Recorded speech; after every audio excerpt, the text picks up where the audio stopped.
நண்பர்கள் அனைவருக்கும் வணக்கம். இது உங்கள் ஸ்ரீ ஐஏஎஸ் அகாடமி வெற்றியின் வழிகாட்டி.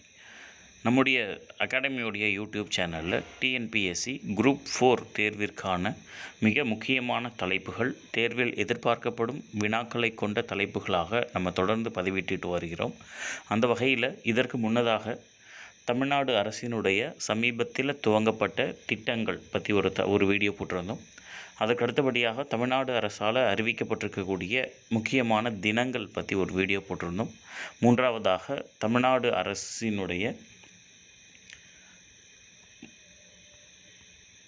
பட்ஜெட் 2024-25 ஆண்டிற்கான மாநில பட்ஜெட் குறித்த முக்கியமான தகவல்கள் பார்த்துருந்தோம். அதனுடைய தொடர்ச்சியாக இன்றைக்கி நம்ம பார்க்கக்கூடியது 2024 ஆண்டு தமிழக அரசு அறிவித்திருக்கக்கூடிய தமிழ் விருதுகள் பற்றி தான் பார்க்க போகிறோம். ஸோ இது ரெண்டு வீடியோவாக நம்ம பார்க்கலாம். ஒன்று ஜென்ரலான விருதுகள், இரண்டாவது தமிழ் வளர்ச்சித்துறை சார்பில் வழங்கக்கூடிய விருதுகள்.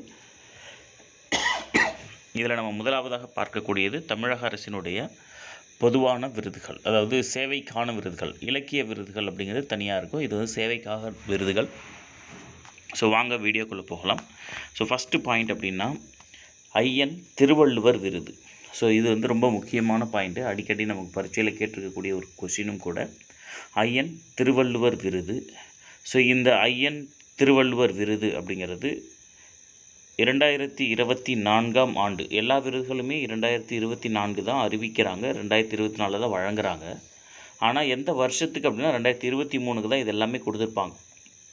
ஒரே ஒரு விருது மட்டும்தான் 2024 அப்படின்னு அறிவிச்சிருப்பாங்க. ஐயன் திருவள்ளுவர் விருது 2024. இந்த விருது யாருக்கு வழங்கப்படுகிறது அப்படின்னா பாலமுருகனடிமை சுவாமிகள். சரிங்களா, பாலமுருகனடிமை சுவாமிகள். இதே விருது 2023 யாருக்கு கொடுத்துருந்தாங்க அப்படின்னா நா.கு. பொன்னுசாமி அப்படிங்கிறவருக்கு கொடுத்துருப்பாங்க. நா.கு. பொன்னுசாமி அப்படிங்கிறவருக்கு கொடுத்துருப்பாங்க. 2022 இந்த விருது யாருக்கு கொடுத்துருக்காங்க அப்படின்னா மீனாட்சி சுந்தரம் அவங்களுக்கு கொடுத்துருப்பாங்க. சரியா?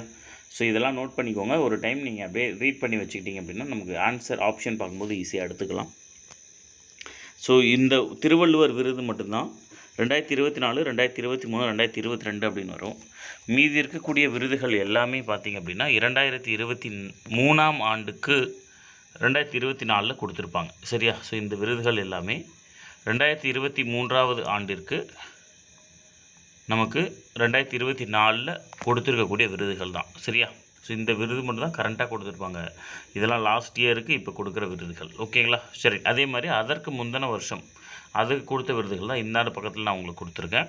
நீங்கள் எப்படியே ஞாபகம் வச்சுக்கோங்க, இப்போ வரைக்கும் இதுதான் கொடுத்துருக்காங்க. வருஷம்னு மென்ஷன் பண்ணி கேட்கும்போது நீங்கள் ஈஸியாக ஆன்சர் எடுத்துக்கலாம். ஸோ அடுத்ததாக நம்ம பார்க்கக்கூடிய விருது பேரறிஞர் அண்ணா விருது.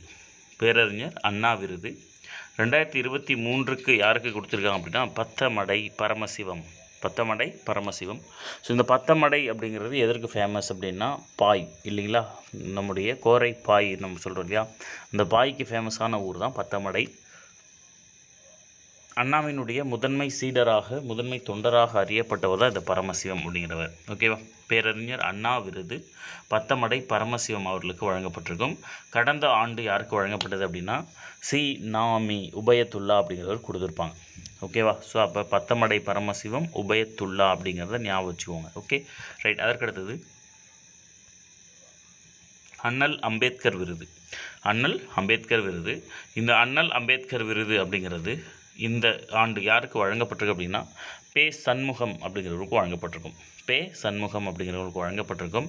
இதே விருது கடந்த ஆண்டுக்கு யாருக்கு அறிவிக்கப்பட்டிருக்கு அப்படின்னா எஸ்.வி. ராஜதுரை அப்படிங்கிறவருக்கு வழங்கப்பட்டிருக்கும்.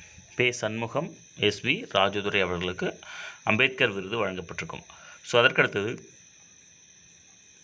பெருந்தலைவர் காமராஜர் விருது. பெருந்தலைவர் காமராஜர் விருது இந்த ஆண்டு யாருக்கு வழங்கப்பட்டிருக்கு அப்படின்னா பலராமன் அப்படிங்கிறவருக்கு வழங்கப்பட்டிருக்கும். சரிங்களா? ஸோ காமராஜர் விருது பலராமன் அப்படிங்கிறவருக்கு இந்த ஆண்டு வழங்கப்பட்டிருக்கும். அதே விருது கடந்த ஆண்டு யாருக்கு வழங்கப்பட்டது அப்படின்னா இ.வி.கே.எஸ். இளங்கோவன். இ.வி.கே.எஸ்.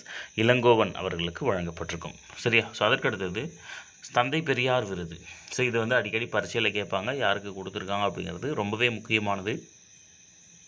தந்தை பெரியார் விருது.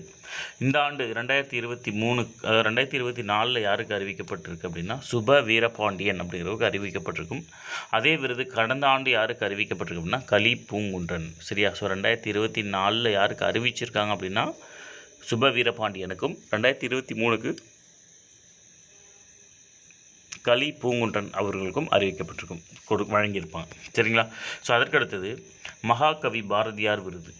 மகாகவி பாரதியார் விருது இந்த ஆண்டு யாருக்கு வழங்கப்பட்டிருக்கு அப்படின்னா கவிஞர் பழனி பாரதி அப்படிங்கிறதுக்கு வழங்கப்பட்டிருக்கும். ஸோ பாரதி இதிலே ஞாபகம் வச்சுக்கோங்க. கவிஞர் பழனி பாரதி அவர்களுக்கு வழங்கப்பட்டிருக்கும். அதே விருது யாருக்கு வழங்கப்பட்டிருக்கு அப்படின்னா கடந்த ஆண்டு ரா வெங்கடாசலபதிக்கு வழங்கப்பட்டிருக்கும். சரிங்களா? ஸோ இந்த ஆண்டு பழனி பாரதிக்கும் கடந்த ஆண்டு வெங்கடாசலபதிக்கும் மகாகவி பாரதியார் விருது வழங்கப்பட்டிருக்கும். ஸோ உங்களுக்கான இரண்டாவது கேள்வி, பாரதியாருக்கு மகாகவிங்கிற பட்டம் கொடுத்தவர் யார்? பாரதியாருக்கு மகாகவி பட்டம் வழங்கியவர் யார்? வீடியோ பார்த்துட்டு சும்மா போகாமல் மாணவர்கள் இதற்கான ஆன்சரை நீங்கள் கமெண்ட் செக்ஷனில் கமெண்ட் பண்ணுங்கள். சரியா? ரைட். ஸோ அதற்கடுத்தது பாவேந்தர் பாரதிதாசன் விருது. பாவேந்தர் பாரதிதாசன் விருது. ஸோ இந்த வருஷம் யாருக்கு கொடுத்துருக்காங்க அப்படின்னா கவிஞர் முத்தரசு அப்படிங்கிறவர் கொடுத்துருப்பாங்க. கவிஞர் முத்தரசு அப்படிங்கிறவருக்கு இந்த ஆண்டுக்கான பாவேந்தர் பாரதிதாசன் விருது கிடச்சிருக்கும். அதே விருது கடந்த ஆண்டு யாருக்கு வழங்கப்பட்டது அப்படின்னா வாலாஜா வல்லவன் அப்படிங்கிறவருக்கு வழங்கியது. ஸோ அடுத்ததாக நம்ம பார்க்கக்கூடியது தமிழ்த்தென்றல் திருவிகா விருது. தமிழ்த்தென்றல் என்று அழைக்கப்படுபவர் யார் அப்படின்னா திருவிகா. ஸோ தமிழ்த்தென்றல் திருவிகா விருது இந்த ஆண்டு யாருக்கு அறிவிக்கப்பட்டிருக்கு அப்படின்னா ஜெயஸ்டீபன் அப்படிங்கிறவருக்கு கொடுத்துருக்காங்க. ஸோ ஜெயஸ்டீபன் அப்படிங்கிறவர் கொடுத்துருப்பாங்க.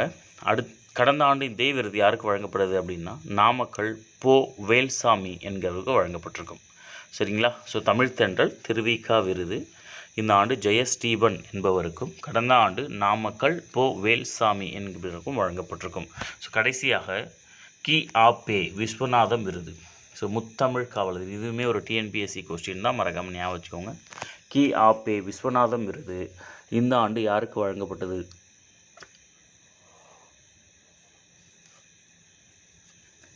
அப்படின்னு பார்த்தோம்னா கருணாநிதி அவங்களுக்கு வழங்கப்பட்டிருக்கும். சரிங்களா? ஸோ முத்தமிழ் காவலர் கி ஆப்பே விஸ்வநாதம் விருது இந்த ஆண்டு யாருக்கு வழங்கப்பட்டது அப்படின்னா கருணாநிதிக்கு வழங்கப்பட்டிருக்கும். இதே விருது கடந்த ஆண்டு யாருக்கு வழங்கப்பட்டது அப்படின்னா கவிஞர் மு மேத்தாவிற்கு வழங்கப்பட்டிருக்கும்.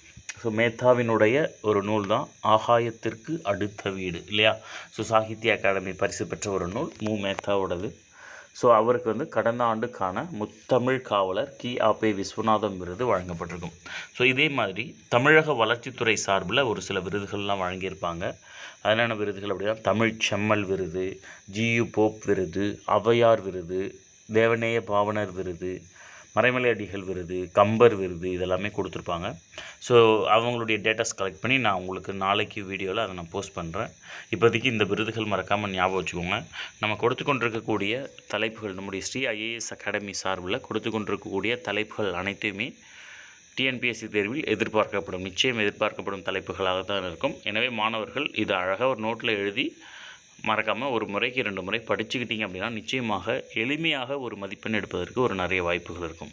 Okay, wish you all the best. Thank you.